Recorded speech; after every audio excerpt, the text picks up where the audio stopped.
préparer cette table ronde, moi je me suis d'abord interrogé sur ce mot un peu fourre-tout, je vous en conviendrai, ce mot valise qu'on appelle fraternité. Il est certes sur le fronton de nos mairies, mais je me suis demandé qu'est-ce que l'Église nous en dit, qu'est-ce que l'Évangile nous en dit. Alors j'ai fait, grâce à l'IA, une petite recherche sur le mot fraternité dans les Évangiles. Je ne l'ai pas trouvé. Alors peut-être que le moteur n'était pas très fort, mais a priori il ne sort pas. En revanche, j'ai cherché fraternité dans le Nouveau Testament, et là il sort assez régulièrement, 5 fois en tout cas, dans les épîtres de Pierre. C'est Pierre qui parle de l'amour fraternel ou de la fraternité suivant les traductions. Donc c'est intéressant, une des phrases les plus connues, je la dis parce que je ne la connaissais pas. Tous vos efforts pour joindre à votre foi la vertu, faites tous vos efforts pour joindre à votre foi la vertu. À la vertu, la connaissance de Dieu, à la connaissance de Dieu, la maîtrise de soi, à la maîtrise de soi, la persévérance, à la persévérance, la piété, à la piété, la fraternité, à la fraternité, l'amour. C'est intéressant de voir que la fraternité intervient juste après la piété et avant l'amour. C'est pas la même chose, c'est compliqué. Je pense que ça va être intéressant ce matin d'essayer de savoir ce que, pour vous, veut dire fraternité. En particulier, je poserai la question tout à l'heure au frère Paul Adrien, mais on voit beaucoup les notions d'amour dans l'Évangile, et l'amour est très large, couvre plein de choses. Est-ce que la fraternité, c'est une des facettes de l'amour? On va y réfléchir. Alors, nos 3 intervenants, je vais commencer peut-être en 2 mots à vous présenter, comme ça permettra de vous écouter. Donc Muriel, tu es avocate, tu exerces dans un cabinet privé depuis une vingtaine d'années, un peu plus même, de longues années j'avais marqué, tu vois. Plus particulièrement dans le domaine du droit administratif, du droit pénal, souvent dans des sujets de corruption, donc ça, normalement ça ne doit pas trop nous arriver, on va essayer, de probité, de la santé aussi, dans un aspect que tu citais qui est délicat, celui de l'exercice illégal de la médecine. Tu es aussi correspondante d'Agir dans la région, dans ta région, les Hauts-de-France. Et puis tu as une pratique de longues années de l'accueil des gens autour de nous, mais tu nous en parleras plus précisément. Et puis enfin, j'ai découvert ça, tu es laïque consacré dans un ordre que je ne connaissais pas bien, dont tu portes la croix, j'ai vu ça, l'ordre des Trinitaires et des Captifs, un ordre millénaire qui date du XIIe siècle. Est-ce que tu peux nous en dire peut-être un mot? Est-ce que ça marche? Alors, l'ordre des Trinitaires, oui, il y a peu de gens qui connaissent. C'est un ordre millénaire, effectivement, et qui est né de Saint Jean de Matha et Félix de Valois, alors grand inconnu, mais tous saints, et qui allait rechercher les captifs pendant les croisades, les captifs qui étaient pris par les morts de l'époque, et tout ça pacifiquement, humblement et pauvrement. Donc ils allaient cheminer et ils délivraient ces captifs, et ils sont très connus pour leur sens de la négociation pacifique. Merci beaucoup. Voilà, ils existent toujours. Oui, alors regardez le site sur Internet, c'est édifiant. Enfin, je veux dire, j'ai vraiment découvert grâce à toi cet ordre. Le frère Paul Adrien, donc influenceur, connu, inutile de le présenter, YouTube, des centaines de milliers de personnes qui te suivent, qui vous suivent tous les jours. Et puis, évidemment, des podcasts ou des petites sessions très courtes, mais très éclairantes, sur des sujets de foi qui ne sont pas toujours faciles, sur des sujets de dogme qui ne sont pas toujours faciles. Je me rappelle l'une qui m'avait marqué sur qu'est-ce que l'Esprit Saint et comment doit-on représenter l'Esprit Saint avec cette volonté de sortir de l'icône de Roublev et puis d'aller vers quelque chose de beaucoup plus vivant et de beaucoup plus expérimental. Je vous invite aussi à découvrir, pour ceux qui ne connaissent pas, la série La Bible en un an. C'est passionnant. J'ai écouté quelques sessions actuelles sur les Maccabées, qui sont quand même assez ardues, mais qui sont très vivement présentées. Donc merci beaucoup. En revanche, moi je connais moins bien, on connaît moins bien l'homme qui est derrière l'influenceur. Est-ce que, sans être nous raconter tout ce que vous dites, puis c'est pas le lieu, mais vous pourriez nous dire en 2 mots, qu'est-ce qui a fait que, en rentrant dans l'ordre des Dominicains, vous avez été dans ce monde du show business?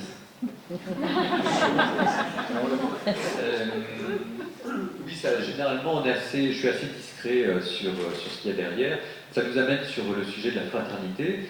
C'est, pour le dire de manière très simple, c'est parce que ça se passait mal dans un de mes couvents, et que comme ça se passait mal, j'avais du temps pour moi, et comme j'avais du temps pour moi et qu'il y avait un grenier qui servait à rien dans le couvent, c'est là que j'ai commencé à faire des vidéos.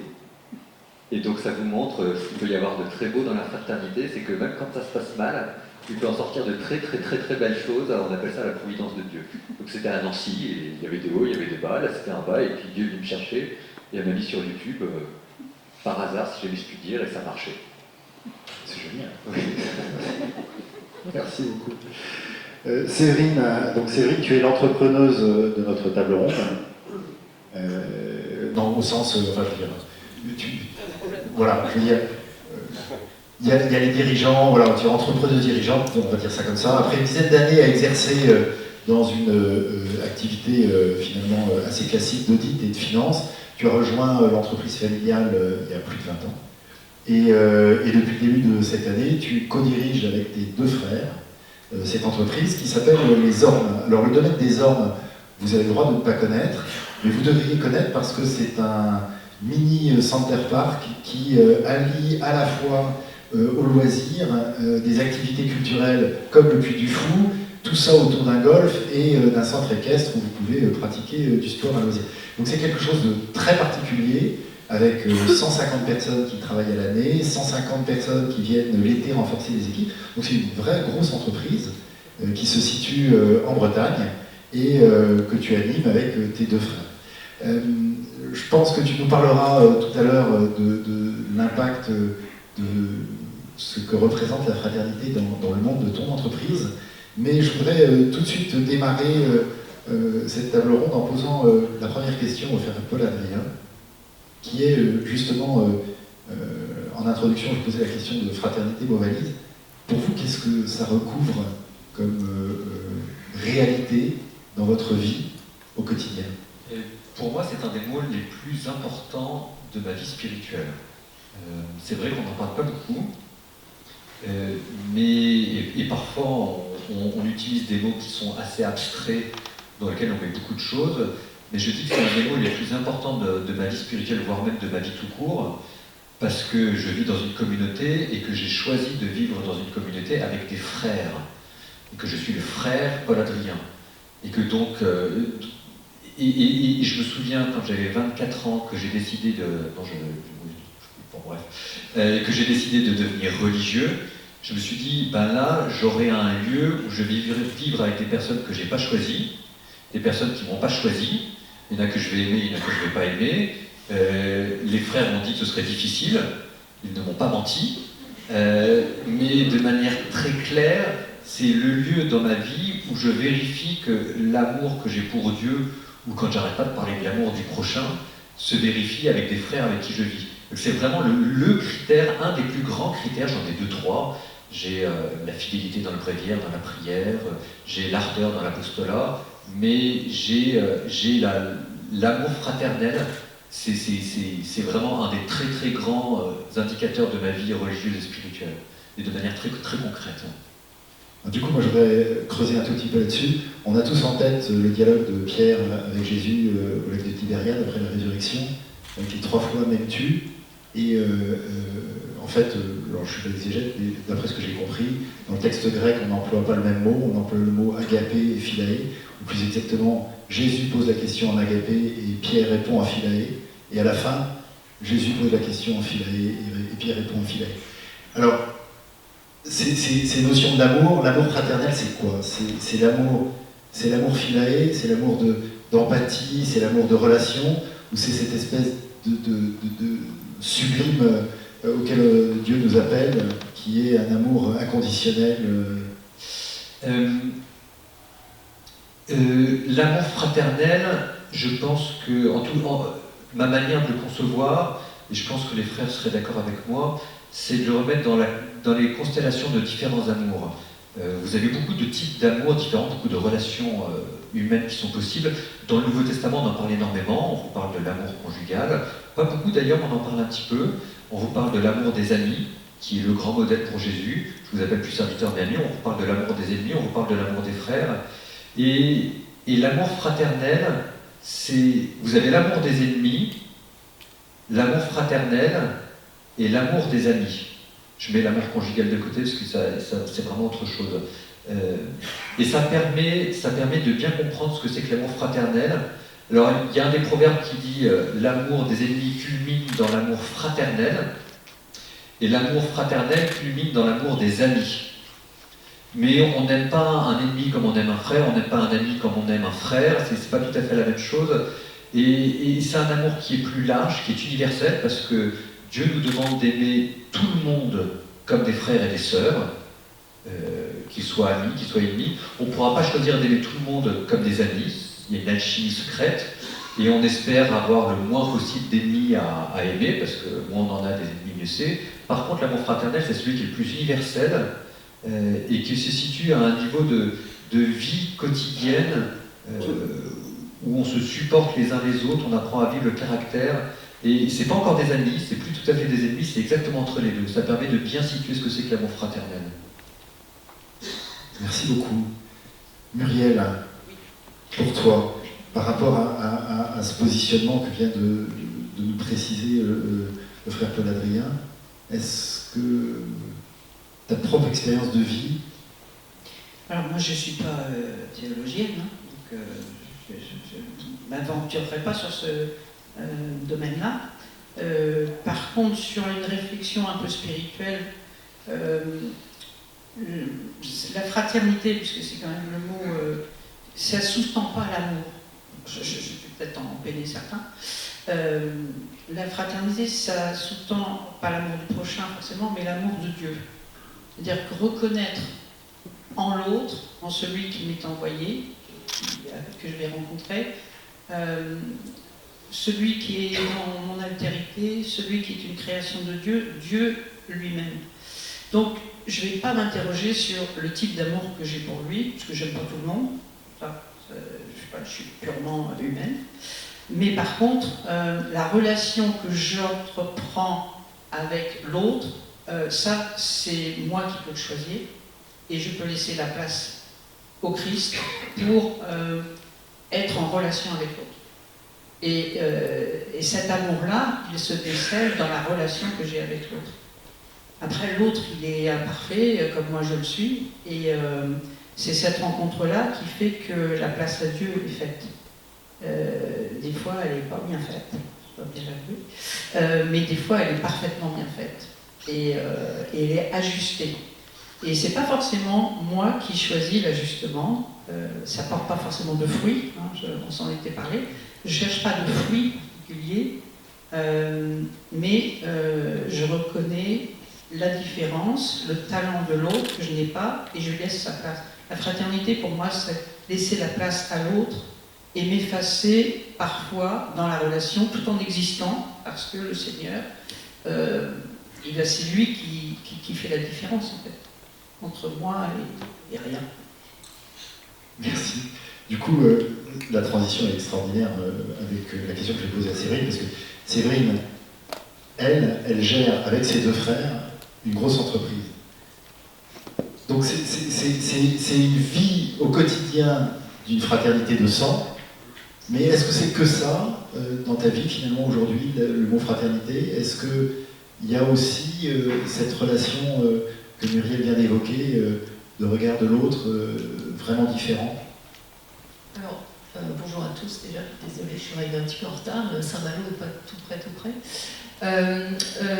Donc la fraternité, effectivement, de façon générale, pour moi, c'est d'essayer d'être un ami de Jésus, déjà, et donc d'essayer de trouver Jésus chez chacun des personnes qui peuvent nous entourer.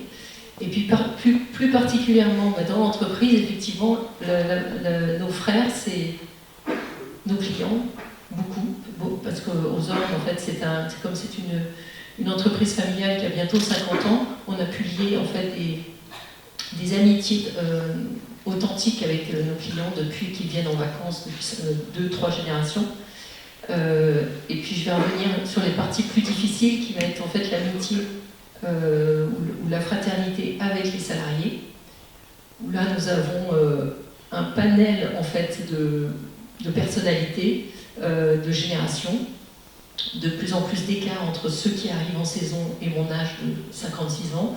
Donc je vieillis, mais eux aussi, mais en fait ils restent toujours aussi jeunes, tous ceux qui viennent chaque année, chez nous à peu près 200, 250 personnes.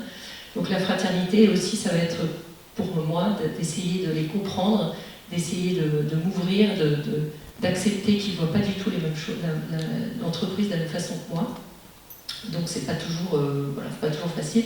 Et puis le troisième volet de la fraternité, bien sûr, c'est en famille. Parce qu'effectivement, comme tu disais tout à l'heure, je travaille avec mon frère et ma sœur depuis 25 ans. Et eux non plus, comme le père Paul-Adrien, je n'ai pas choisi mon frère, je n'ai pas choisi ma sœur. Cela dit, la fraternité, elle est éprouvée à chaque codir, à chaque moment où il faut prendre des décisions et surtout écrire l'avenir. Mais en même temps, je suis à l'école de la fraternité en fait tous les jours. Et bien sûr, nos parents qui ont été fondateurs de cette entreprise, ont essayé de nous inculquer des principes, j'aime pas tellement ce terme-là, mais en tout cas une façon de vivre pour essayer d'être le plus fraternel. Alors c'est un mot qu'on n'utilise jamais en fait. On va être plutôt dans le lien, la relation, la bienveillance, c'est-à-dire bien veiller sur l'autre, aller voir l'autre, accueillir. En fait, c'est un peu aussi l'objet de notre entreprise, c'est l'accueil. De toutes sortes, on accueille des clients, des fournisseurs, les membres de la famille. Donc, pour moi, je fais le lien avec notre en fait, raison d'être qui est accueillir avec la fraternité. Alors c'est intéressant de mettre ton expérience d'une entreprise familiale avec le thème de cette table ronde. Alors le thème de cette table ronde était pour moi un peu mystérieux, parce que fraternité et centenaire, j'ai pas vu tout de suite le lien, mais j'ai fait confiance au mouvement qui m'a dit si, il faut creuser. Alors il y avait quelques questions pour aider, mais c'était quand même pas très simple. Donc je me suis permis de le reformuler à chacun de vous trois, parce que je sentais que c'était un peu compliqué quand même. Et la façon dont moi je l'ai reformulé, c'est finalement d'essayer de creuser ce rapport entre l'expérience que nous avons chacun de la fraternité et le temps long. Est-ce que le temps long influe sur notre expérience de fraternité? Est-ce qu'il l'aide? Est-ce qu'il est indépendant? Ou est-ce qu'au contraire, il le rend plus difficile?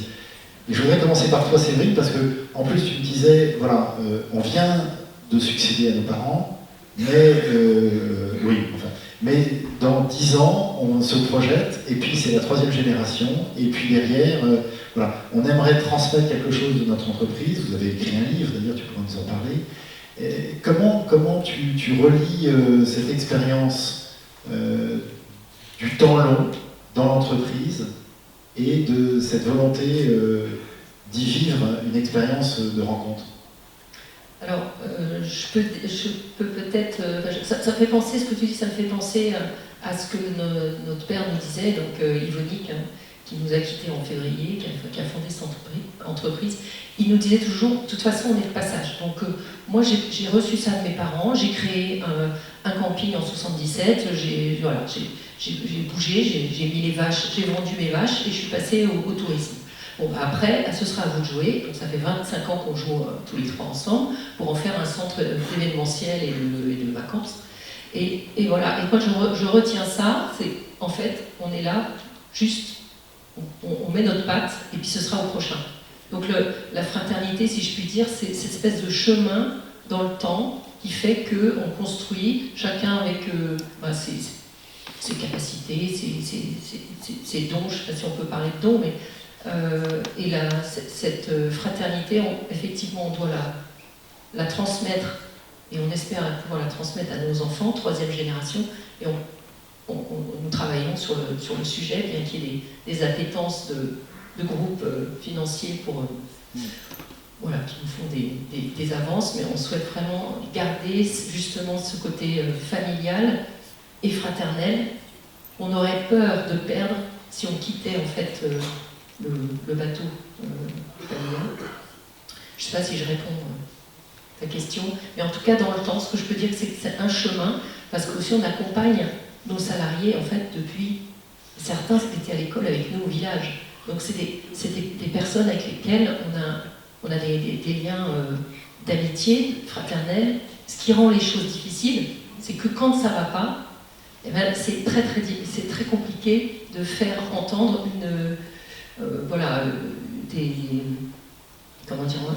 quelques remontrances nécessaires quand le comportement ne va plus, quand on a été dans la cour d'école. Donc là, la fraternité, là, elle n'est pas facile en fait, à développer, mais on y voit tellement de fruits, parce que dans le temps, on voit les gens évoluer. Un commis de cuisine qui arrive, et 5 ans plus tard, qui est chef pâtissière chez nous, c'est genre de... Parce qu'on lui a fait confiance, et parce que, surtout, elle est douée, mais elle ne le savait pas en arrivant. Donc pour moi, c'est le temps long, il est là. Parce qu'on a des personnes qui sont là depuis très longtemps, et qui viennent se confronter avec les nouveaux arrivants. Puisque voilà, il y a 350 personnes l'été, et voilà, il faut emmener tout le monde. Tu m'avais parlé en particulier d'un de vos équipiers sur lequel, voilà, c'est ça. Tu peux je trouvais que l'histoire était belle parce que c'était une façon d'incarner un peu pour chacun d'entre nous. Oui, alors on avait parlé de Jean, qui n'est pas vraiment son nom, mais si jamais il est dans la salle, ce dont je doute, parce qu'il est plus proche des chevaux, voilà, c'était un ancien palefrenier des Ormes, qui soignait nos 80 chevaux, donc il avait quand même du travail. Et bien lui, il était à l'école avec mon frère, qui a un an plus que moi, donc voilà, c'est à peu près mon âge. Et puis ce cher Jean, toute sa vie, c'était les Ormes. Les Ormes, ils venaient, même pendant ces jours off, comme on dit chez nous, ils venaient quand même se balader, toujours aux Ormes. Les Ormes, c'est la nature, c'est 200 hectares, donc la respiration, c'est une bulle, il faut se mettre un peu dans ce contexte. Et un jour, on le trouve pendu dans un des bâtiments, enfin, pas pendu, en train de se pendre. Et donc il y a une collaboratrice qui le sauve, en fait, hein, qui le détache, qui le sauve, et enfin voilà, médecin, etc. Donc il s'en est sorti, c'était il y a 15 ans, et en fait il avait des problèmes familiaux. Il était en train de se faire virer par sa femme. Et en fait, on lui a dit, mais enfin, en gros, enfin, je vous fais court, hein, mais pourquoi chez nous? Ah oui, non, mais c'est toute ma vie aux Ormes, il faut, enfin, voilà, moi je vais pas bien, etc. Donc on a essayé de s'occuper de lui, etc. Seulement, il est devenu de moins en moins performant dans son travail, ou en oubliant par exemple, contrôler les clôtures. Donc on trouvait un cheval ici, un cheval là, avec toute la partie sécurité. Donc on a commencé à lui dire, écoute, faut que tu fasses attention. Bon, petite remarque comme ça, mais à chaque fois, entre nous trois, on disait, mais on peut pas y aller trop fort avec lui, parce que il y a une espèce de... On avait cette peur que, en fait, finalement, il recommence une tentative de suicide chez nous. Donc, après, il s'est mis, enfin, je l'ai fait courte, mais il s'est mis à boire. Donc, on lui a dit, on a fini par lui dire, on a mis 2 ans, en fait, avec le service social, à trouver des solutions. Donc, on lui a repris les clés de tracteurs et autres véhicules. Donc, au moins, il ne conduisait plus. Mais tout ça, ça a été en fait une bataille avec lui, et surtout entre frères et sœurs. Tiens, où est notre responsabilité? Ça râlait aussi dans les autres équipes, parce que où est l'équité? Alors, il y a la bienveillance, il y a la fraternité vis-à-vis de ce fameux Jean, mais il y a aussi l'équité, la justice par rapport aux autres qui palliaient en fait de ses manques à lui. Alors, on a enfin trouvé une solution il y a 2 mois. On a un autre site à 2 km pour faire des mariages. On lui dit maintenant, on te propose de t'occuper de ce site. C'est à toi. Tu tombes, tu fais, tout doit être nickel, etc. Et c'est le plus heureux des pas. Quand je lui ai apporté le bouquin d'entreprise qu'on a sorti là, qui est sorti maintenant, en septembre, il avait la banane jusque-là, et j'ai senti un soulagement. Et alors nous, on avait trouvé une solution, mais ça a mis énormément de temps. Et c'est vraiment une difficulté quand il y a des personnes fragiles.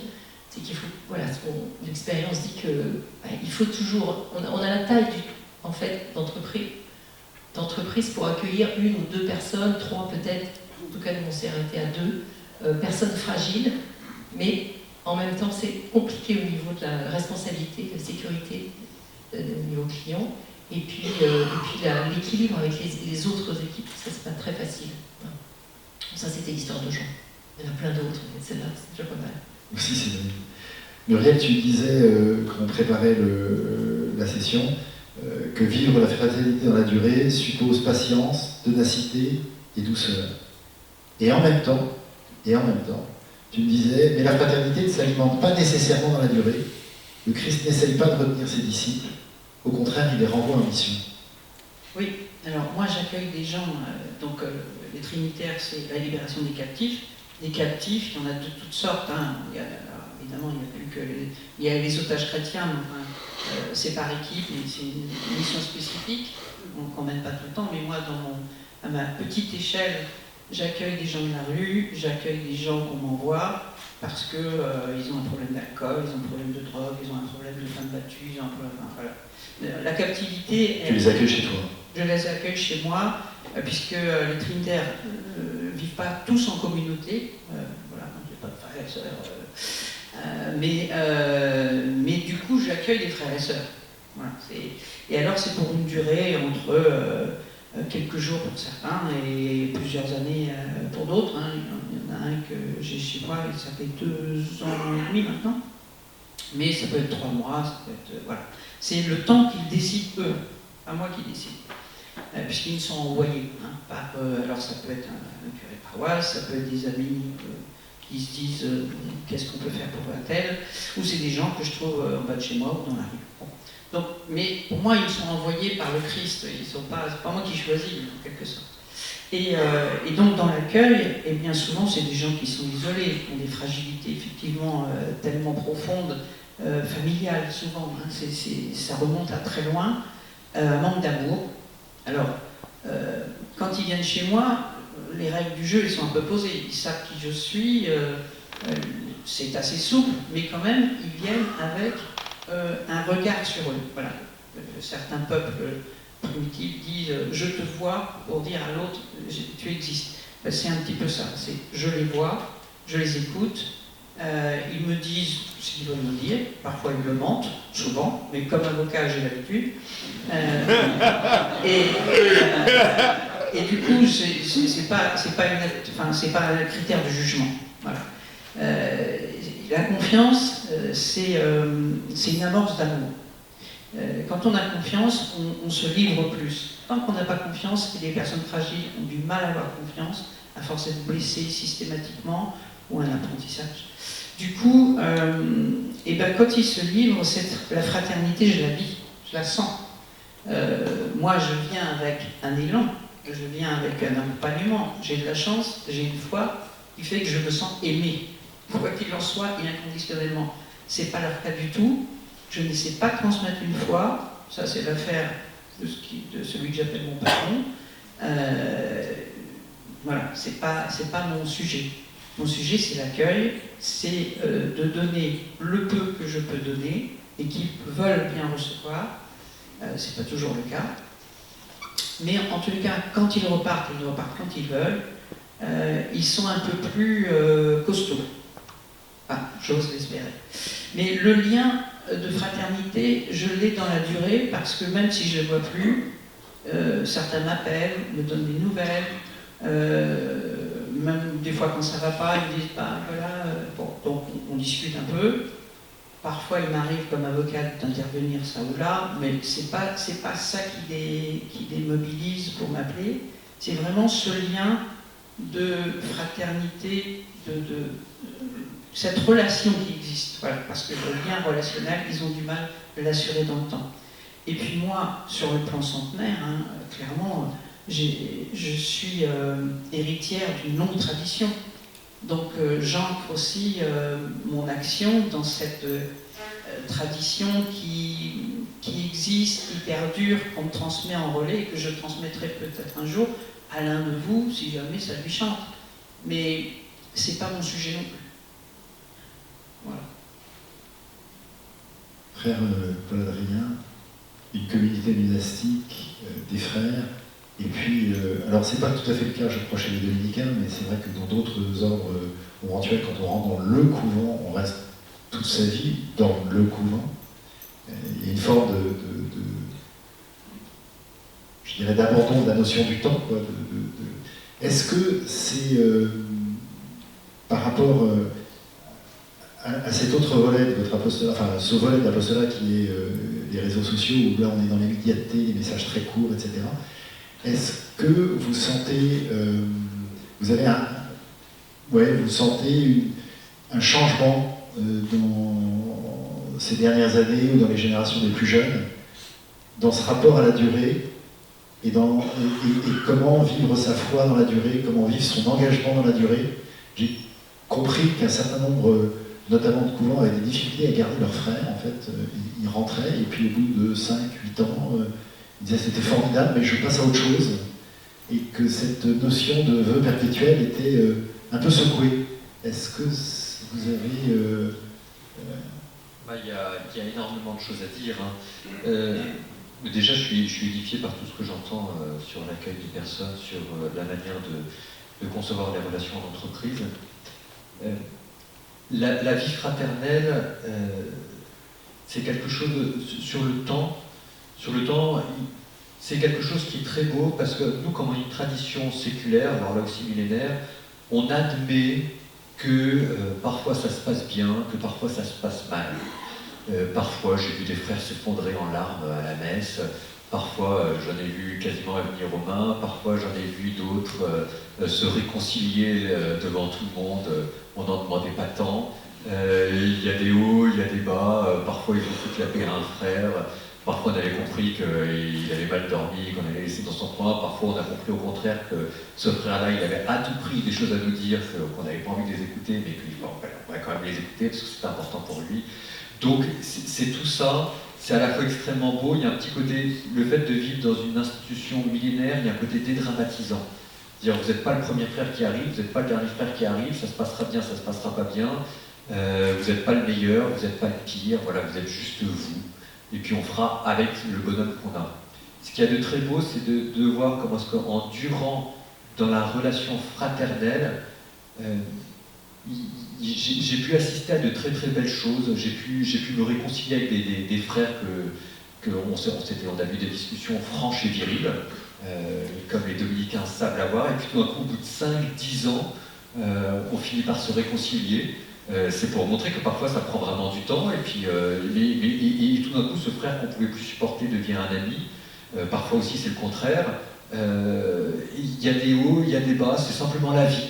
Tout ça est pris dans le grand oublié de la vie, mais on le sait, le mot de bienveillance a été dit, d'essayer de vouloir le bien de la personne qui est en face, d'essayer de reconnaître sa dignité. Quand on disait qu'il nous a été envoyé par le Christ, il est l'image de Dieu aussi, lui sur terre. C'est tout ça la fraternité. Et alors après, c'est vrai qu'on a beaucoup de frères qui quittent, plus, moins que les autres, je sais pas. J'aurais tendance à dire que c'est pas un changement de génération. Parce que de manière très claire, quand on rentre dans la vie dominicaine, dans la vie religieuse tout court, on se dépouille de ce qu'on est et on entre dans une autre vie, dans une autre tradition. Et la première phrase qui m'a accueilli chez les dominicains, c'était le frère devait dire « Que cherchez-vous ?» et je devais répondre la miséricorde de Dieu est la vôtre.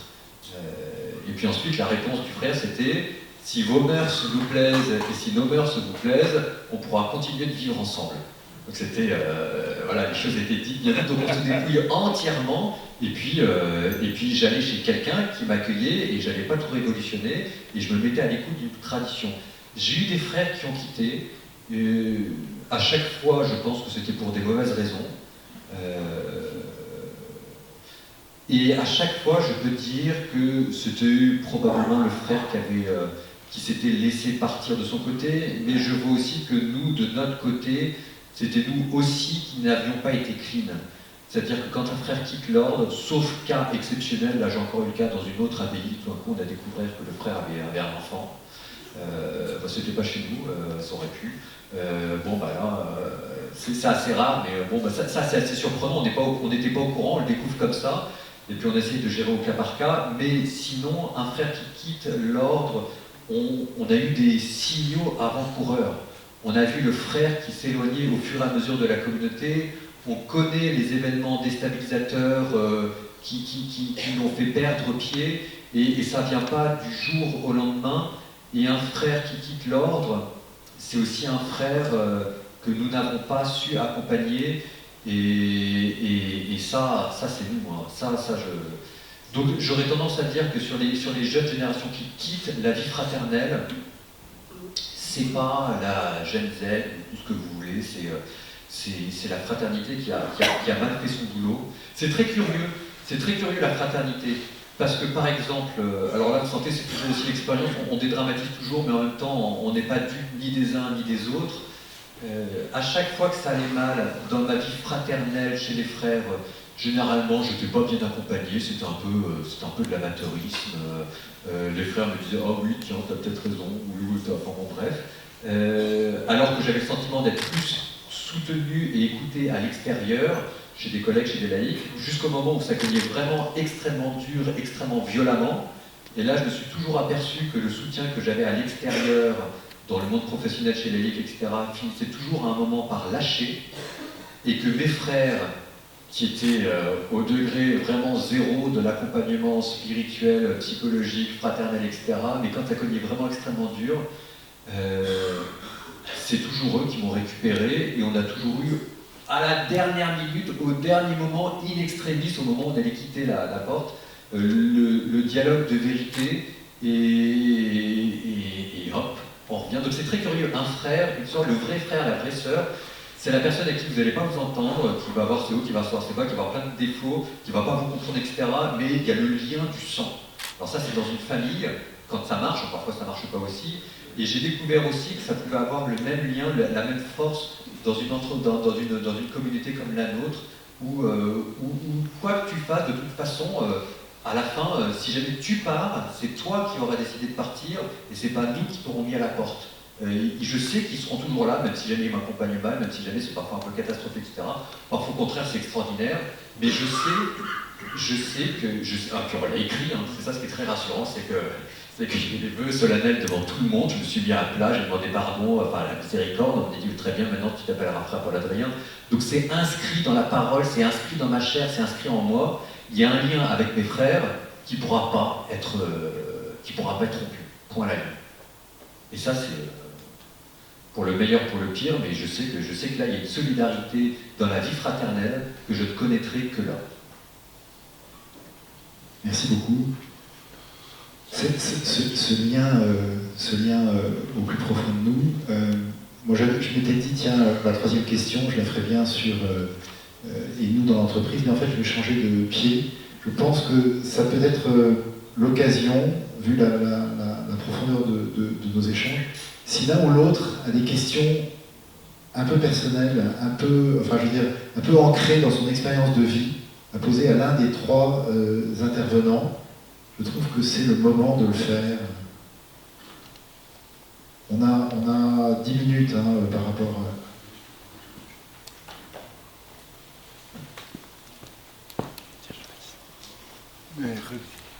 Oui, pour Paul Adrien, c'était très beau cette nuance entre fraternité et ennemi, amour des ennemis, amour fraternel et amour, amitié et la fraternité. Et à un moment, vous avez dit, oui, l'amour conjugal est un peu différent. Et vous n'en avez pas parlé. Et enraciné dans ma vie, parce que j'ai la joie, et il n'y en a pas beaucoup ici, et il y en a un autre, un frère diacre. On a reçu les 7 sacrements. Enfin, le sacrement des malades, je ne sais pas si Serge l'a déjà reçu, mais moi j'ai la joie d'avoir reçu les 7 sacrements de l'ordre et le mariage qu'on s'est donné réciproquement avec mon épouse.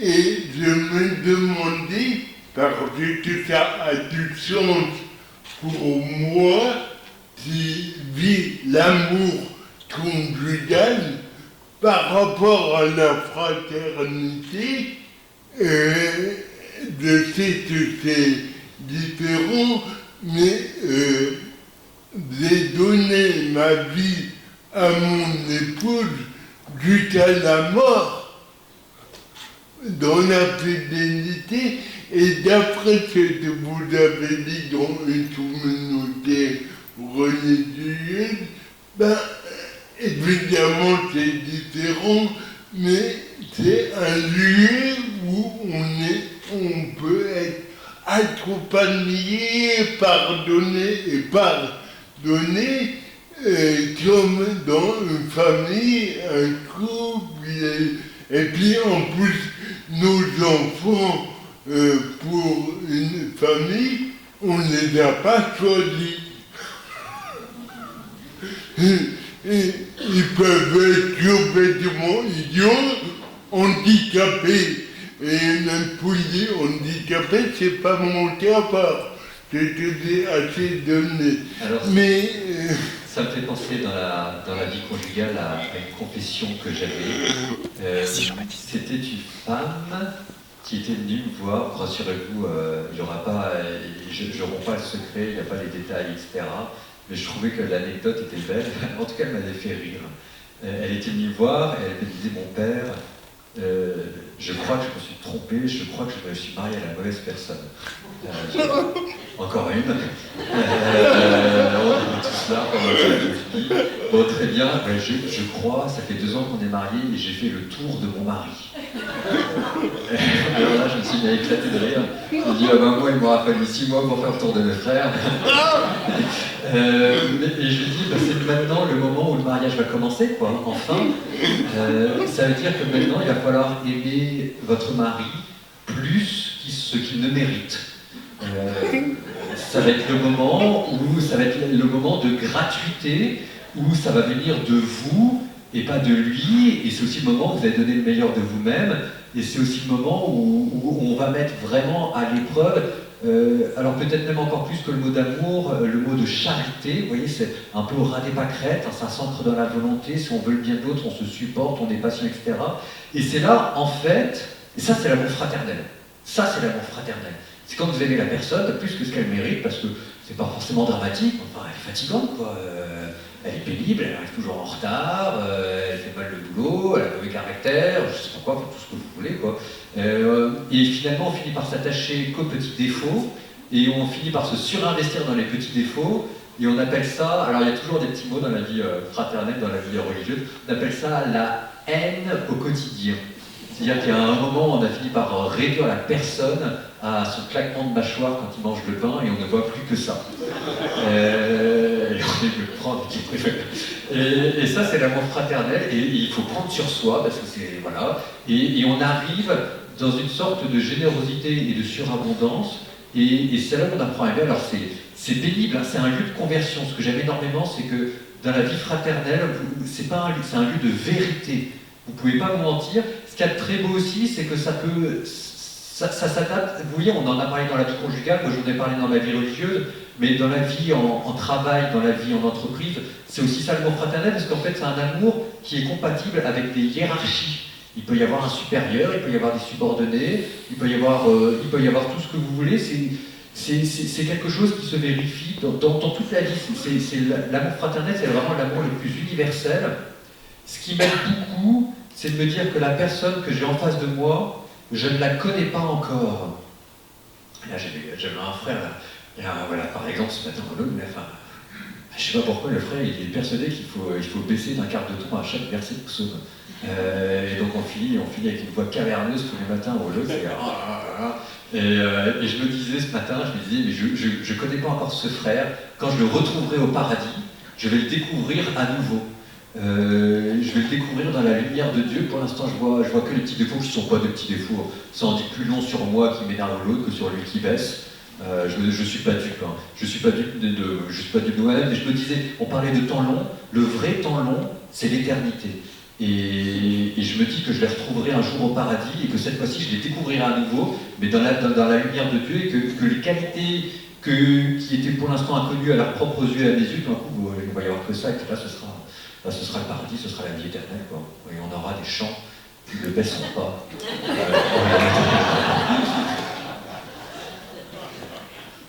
Est-ce qu'il y a une autre question?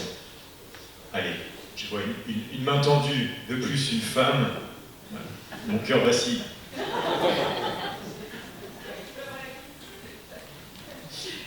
Oui, en fait, moi j'ai envie de vous poser la question. Alors je suis désolée, ça va peut-être être le curseur sur la part ombre. Moi je pense à Caïn et Abel en fait. C'est les premières pages de la Bible. Et en fait, je voudrais vous entendre sur Caïn et Abel, parce qu'en fait, c'est l'histoire d'un meurtre, c'est l'histoire de Dieu qui dit « Qu'as-tu fait? La voix descend de ton frère crie vers moi. » Et je me dis, bon, d'accord, on est dans l'amour fraternel, mais en fait, la réalité de la vie, c'est qu'il y a au cœur de nos vies, et de notre société en particulier, on voit hein, tous les jours dans les pages des journaux des meurtres, voilà. Et donc, so what? Qu'est-ce que cette fraternité, elle est profondément blessée dès le départ. Quelle est votre expérience de la réparation en fait? Parce que je pense qu'on en est tous là, dans nos vies personnelles aussi et dans nos entreprises. Il y a ça aussi. Et il me semble que le message du Christ, il s'inscrit là-dedans. Donc ça commence vraiment au tout début de l'histoire de l'humanité. Voilà. Et pourquoi les présents d'Abel ont été acceptés et puis ceux de Caïn pas regardés? En fait, la fraternité, elle est là aussi. Hein. C'est notre lien à Dieu et comment c'est regardé tout ça. Et comment vous réagissez à ça? Alors, moi, je vais parler de mon expérience double. Alors, en tant qu'avocat, comme je suis associée dans un bon cabinet, on a des collaborateurs de toutes sortes et on doit les accueillir de la même façon que des gens qui ne savent pas et en même temps qui doivent nous succéder, en quelque sorte. Et des pardons, il y en a effectivement pas mal. Alors, moi, je suis un peu férue d'éthique, donc j'essaye de les guider là-dessus. Je ne vais pas parler de la foi, parce que c'est pas un lieu approprié, même si tout le monde sait quelle est ma foi. Sur le constat que vous faites, je pense que Abel est accueilli, enfin, les présents d'Abel, mais c'est aussi pour permettre à Caïn de se dépasser, quelque part. L'humilité, elle est aussi à rechercher. C'est-à-dire qu'être toujours dans la lumière, et j'ai bien aimé votre question, être toujours dans la lumière, eh bien, ça appauvrit en ombre. Et l'ombre, c'est pas les ténèbres. L'ombre, c'est la part où le silence peut se faire, le repos peut se faire, et la proximité au Christ et à Dieu peut se faire. Dans la lumière, elle se fait rarement. D'ailleurs, quand on doit prier, prions au fond de notre chambre, hein, pas devant tout le monde. Voilà, la vraie prière, même si c'est magnifique et c'est presque glorieux, mais la relation, elle se fait dans l'intimité. Et peut-être que mettre l'accent sur Abel, la lumière sur Abel, ne permet pas de mettre la lumière sur Caïn, mais ça n'empêche que Caïn, quand même, existe malgré tout. Après, comment on gère la fraternité dans ces cas-là, quand on est Caïn et pas Abel, ou quand on est Abel et pas Caïn, ça dépend, parce que je pense qu'on a tous cette double facette. Je pense qu'il faut laisser la place, quand on s'en rend compte, il faut laisser la place à la relation, et la relation, c'est pas moi et c'est pas l'autre. Mais la relation, elle existe, et cette relation, elle est nourrie par cet amour que Dieu nous donne. Quand elle n'est pas nourrie, bah, peut-être qu'on n'a pas pris la bonne option. Hein, tout simplement, le bon moyen, le bon outil, la parole ajustée, le comportement ajusté. Voilà, c'est pas si facile. Moi, j'ai avec des clients qui me jurent les yeux dans les yeux qu'ils sont innocents du crime, et j'ai malheureusement eu à connaître de pas mal de crimes d'enfants, donc c'est assez pénible d'une certaine façon, mais néanmoins, cette personne qui est en face de moi, c'est aussi une créature de Dieu.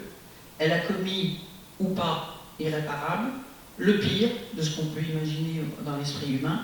Néanmoins, c'est une créature de Dieu et ma place, elle est dans la relation que j'ai avec cette personne. Qu'est-ce que ça produit? Je n'en sais rien du tout. La justice humaine et la justice de Dieu, c'est pas la même chose.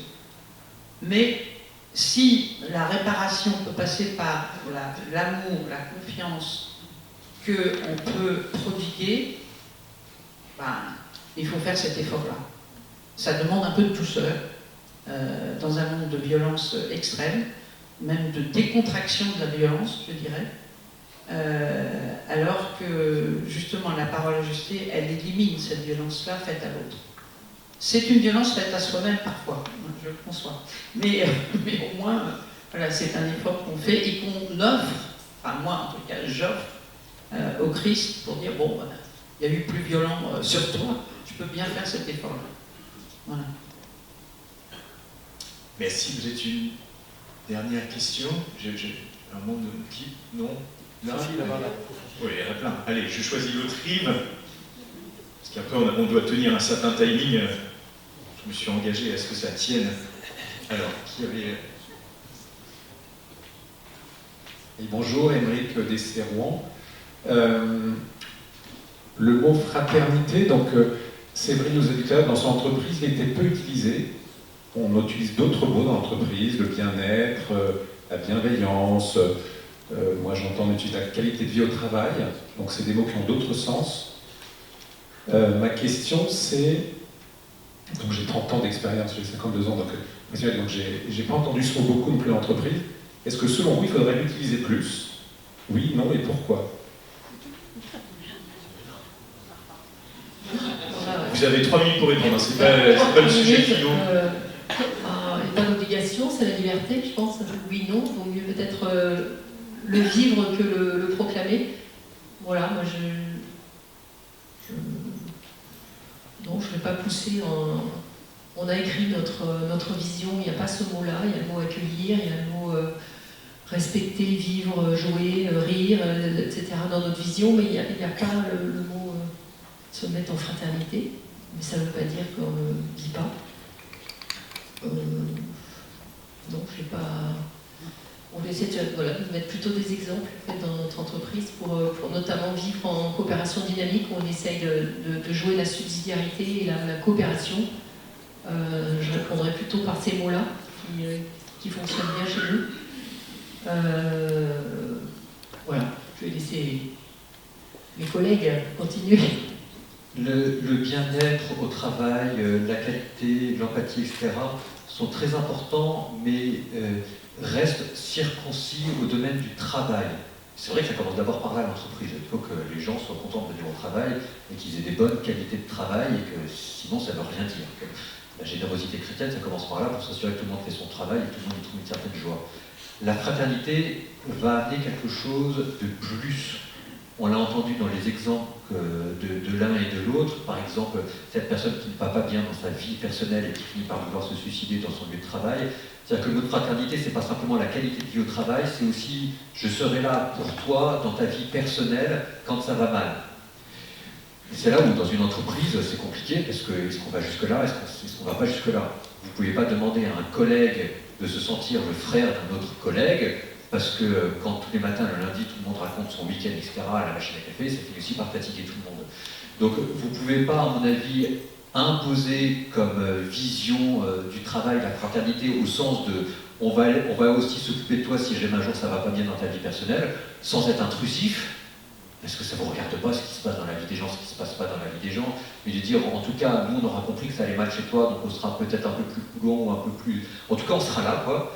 Par contre, c'est quelque chose que vous, en tant que dirigeant, vous pouvez transmettre, et vous devez transmettre.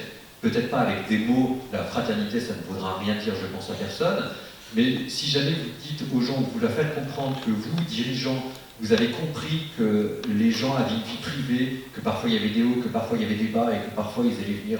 C'est ce que je me dis souvent quand je vois une caissière qui est renfrognée, qui est mauvaise, je me dis peut-être que ça se passe mal chez elle, je ne suis pas au courant. Donc, et ça, il faut l'avoir en tête, que la vie des gens ne se limite pas à leur vie professionnelle, et que vous êtes là aussi,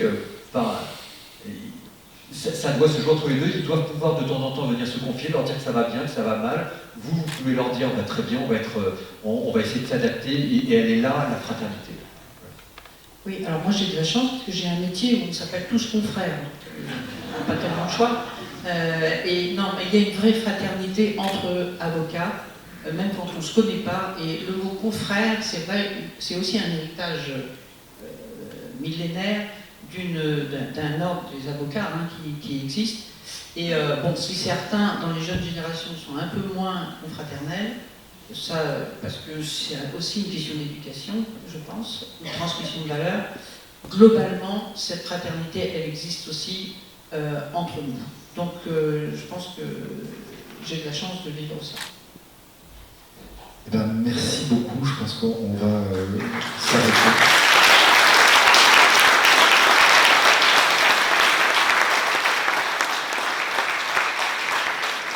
Merci beaucoup à chacun d'entre vous trois d'avoir partagé non seulement votre lien dans votre activité professionnelle, mais aussi un peu de vous-même et un peu de ce qui vous touche au plus profond. Je pense qu'on l'a tous bien senti.